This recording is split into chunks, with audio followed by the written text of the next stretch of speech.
দেখো, দেখেছো? একটুকু কিন্তু এই সাদা অংশগুলো পড়ছে না, শুধু দানাগুলো পড়ছে। এটাই বলেছিলাম তোমাদের সাথে আজকে আমি শেয়ার করব।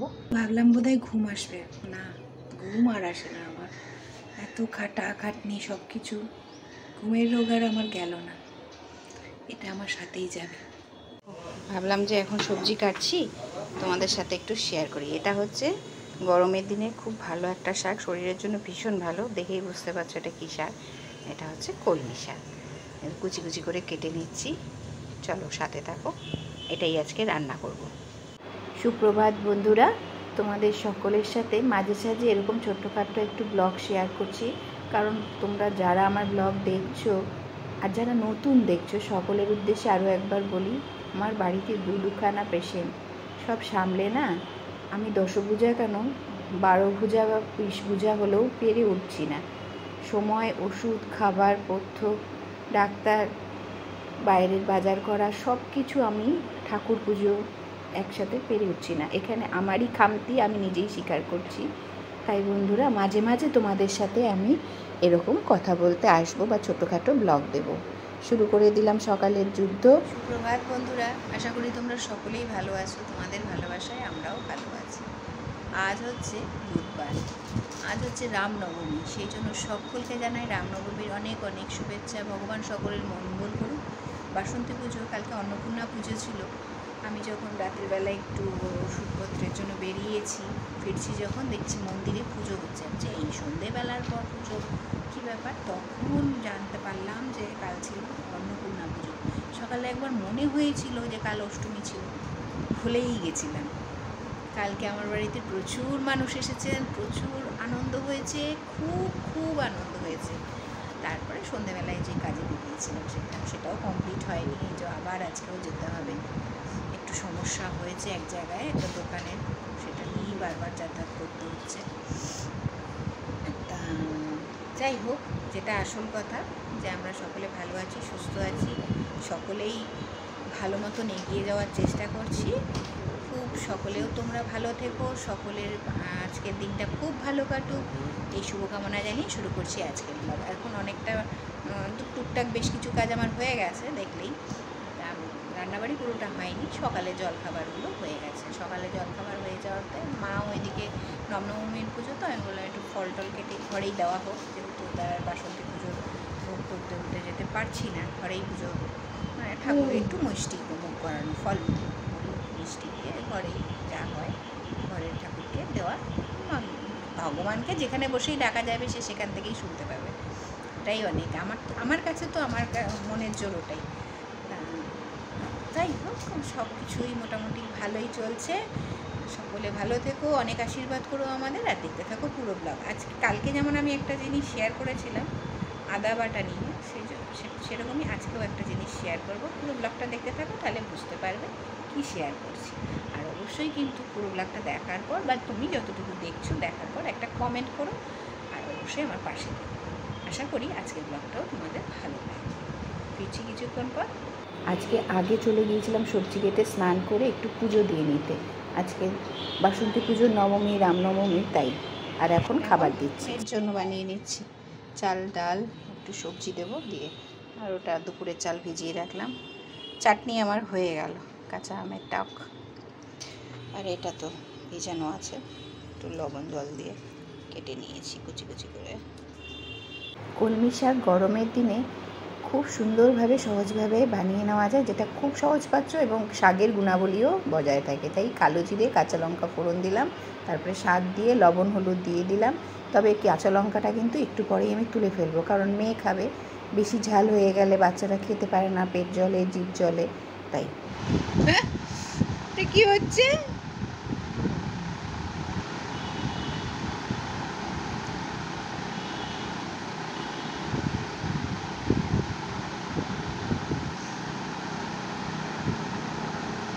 কি হলো? খেতে ইচ্ছা করছে না?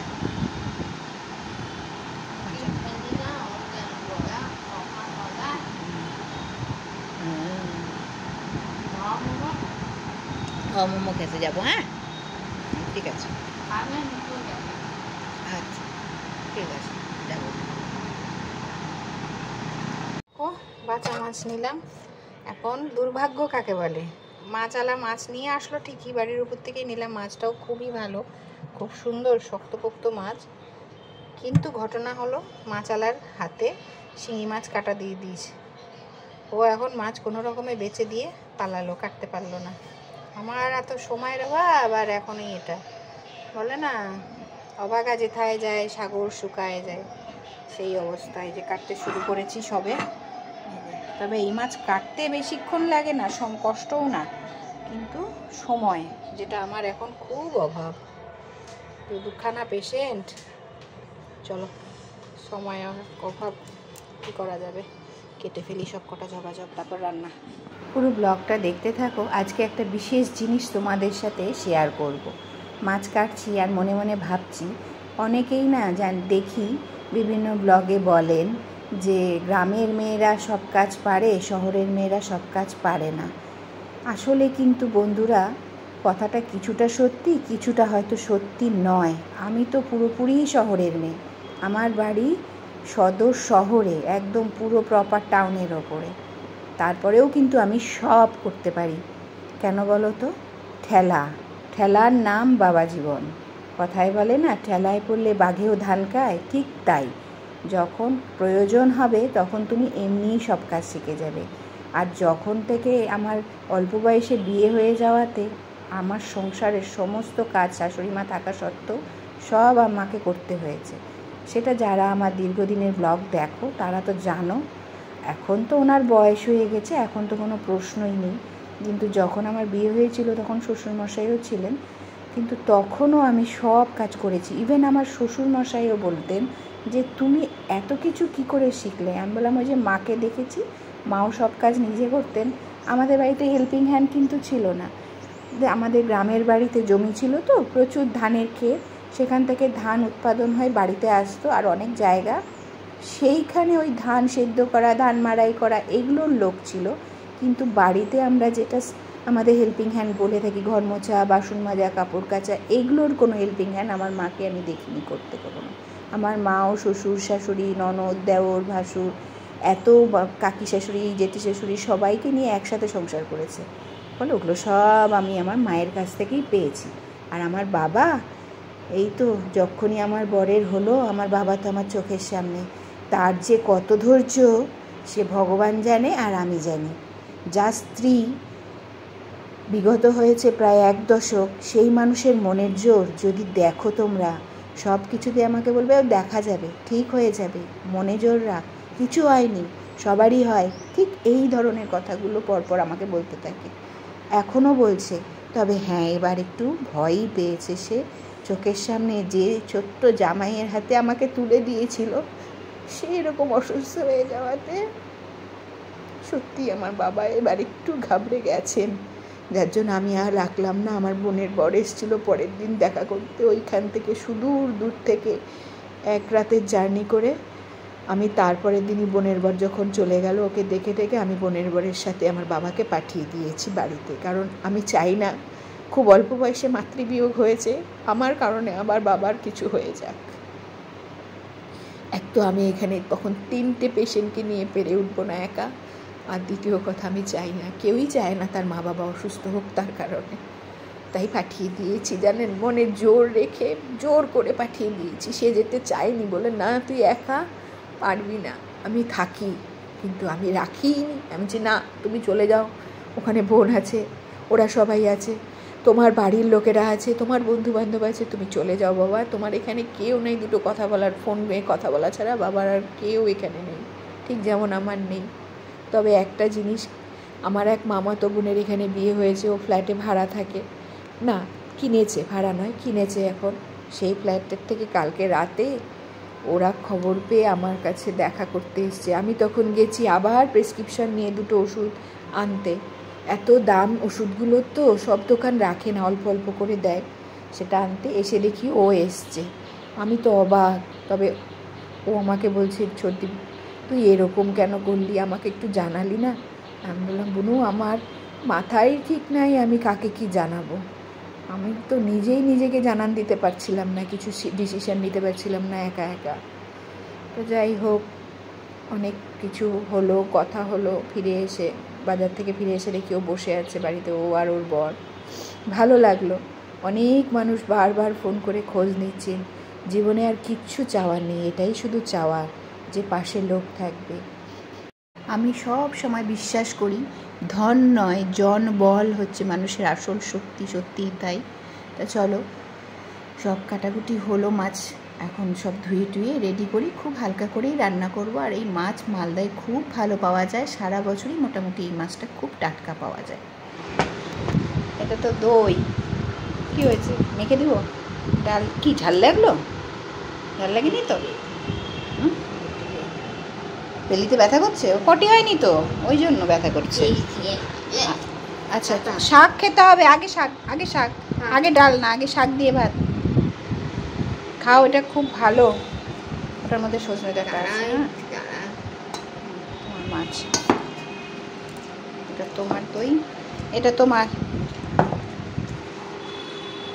জল। দাঁড়ো, গ্লাস নিয়ে আসি। শুভ বিকেল বন্ধুরা, চলে এসেছি। এই দেখো, এখন বাসাচ্ছি একটু চা। বিকেল হয়ে গেছে, দেখেই বুঝতে পারছো বিকেল মানে অনেকটাই বেলা, যেহেতু গরমকাল সেই জন্য এখনও রোদ মশাই আছেন। সূর্য ডুবে গেছে সত্য হয়তো, এখন বাজছে 5:30। একটু চা করে নিই। চা করে নিয়ে ওর আবার ফিজিওথেরাপি করতে আসবে 6টার পরেই, তাই জন্য একটু চা খেয়ে নিই সবাই মিলে, তারপর সন্ধে দেবো। এই করতে করতে আবার বাইরেও যেতে হবে। ওই যে একটা মোবাইল নিয়ে সমস্যা হয়েছে, টাকা পয়সা সংক্রান্ত, সেই মোবাইলটাকে নিয়ে আমাকে আবার আজকে যেতে হবে, প্লাস ওষুধও আনতে যেতে হবে। একটা হাওয়া দিচ্ছে, প্রচণ্ড গরম, গরম মানে ভাবা যাচ্ছে না, প্রচণ্ড গরম। এত ক্লান্ত লাগছিল, ভাবলাম বোধহয় ঘুম আসবে, না ঘুম আর আসে না আমার। এত খাটাখাটনি সব কিছু, ঘুমের রোগ আর আমার গেল না, এটা আমার সাথেই যাবে। চলো বন্ধুরা, চাটা বসিয়ে দিয়েছি, চাটা করে নিই। চা খেয়ে তারপরে বাদ বাকি কাজগুলো গড়বড় করতে থাকি। এখন কেটে নিলাম বেদানা। এই গোটা বেদানাটা এখানে ছুলে আগে দেব, দিয়ে মেয়ের জন্য বেদানার রস করবো। এটার সাথে পড়বে দুধ। তো আমাদের দুধওয়ালা যে দুধ দেন, যে কাকু, সে এখনও এসে পৌঁছায়নি দুধ দিতে। এর এই এক সমস্যা, সন্ধেও হয়ে যায়, বিকেলও হয়ে যায়, এই এক সমস্যা। কিন্তু উনি খুব ভালো, মানে গরুর দুধের সাথে অন্য কিছু মেশান না দেখে না, এখানে আসার পর থেকে আমি আর অন্য কারো কাছ থেকে দুধ নেই না। আগে যখন মেয়ে ছোট্ট ছিল, একদম জন্মানোর পরে অনেকের কাছ থেকেই দেখেছি নিয়ে মেশায়। তা চলো ওর জুসটা আগে বানিয়ে নিই। অ্যাকচুয়ালি সকালে ওকে মৌসম্বি লেবুটা দিই, যেটা ও এমনি কেটে দিলে এই রস খেতে পায়, কিন্তু বেদানাটা খুব মুশকিল এভাবে দেওয়া ওকে। এভাবে বেদানা, তোমরা যখন বেদানাকে ধরো, বেদানা ছুলবে এভাবে, ঠিক এইভাবে প্রথমে না বেদানাটাকে নেবে গোটা অবস্থায়, কাটার আগে, তার আগেই না একটু হাত দিয়ে এরকম এরকম একটু প্রেশার দিয়ে নেবে, দিয়ে এরকম করে দুপাশে মাথা থাকবে, এই যে সেটাকে দুদিকে রেখে মাঝখান থেকে কেটে নেবে, লম্বা লম্বি না, মাঝখান থেকে আমাকে গোল করে কাটবে, আর এরকম করে একটু একটু প্রেশার দেবে। দেখো, দেখেছো? একটুকু কিন্তু এই সাদা অংশগুলো পড়ছে না, শুধু দানাগুলো পড়ছে। এটাই বলেছিলাম তোমাদের সাথে আজকে আমি শেয়ার করব ব্লগে, যে অনেকেরই এরকম জুস বানাতে হয়। সুস্থ অসুস্থ সব মানুষ, বাচ্চাদের, বিশেষ করে বাচ্চাদের মায়েরা এটা করো, তাদের জন্য এই টিপসটা থাকলো আজকের জন্য। তা চলো, আমাদের এদিকে চাও মোটামুটি হয়ে এসছে, ভিজিয়ে দিয়েছি, কাপ নিয়ে নিয়েছি, সব চা খেয়ে নেবো। আমি অবশ্য গ্রিন টি খাবো, এরা খাবে এমনি চা। তা খেয়ে নিই আর এটাও করে নিই। ব্লগটা তাহলে এখানেই শেষ করছি। সকলে ভালো থেকো, সুস্থ থেকো, দেখা হবে আবার নতুন আরেকটি ব্লগে। ততক্ষণের জন্য সকলকে জানাই টাটা।